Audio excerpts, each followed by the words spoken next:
Connecticut lawmakers continue to slam Springfield in their attempt to add more casinos in Connecticut. 22 News I-Team reporter Ryan Walsh discovered if this proposal really is about saving jobs. Connecticut's casino crusaders are touting jobs, but their bottom line may be what's driving them.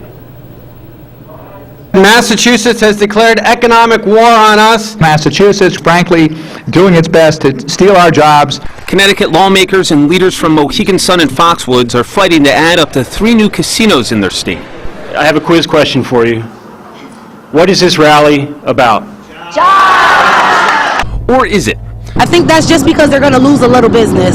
Connecticut collected $279 million from its casinos last year.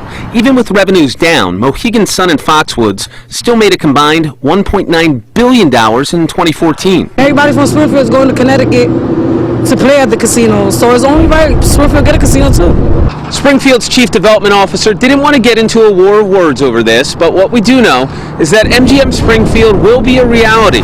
And Connecticut lawmakers are doing everything they can to make sure their gamblers don't cross state lines. I want to make sure that we're looking out for our residents and the revenue that is in Connecticut stays in Connecticut and doesn't go across the border. At Tuesday's public hearing, it was estimated the Connecticut casinos would lose about $702 million a year because of new casinos in Massachusetts and New York.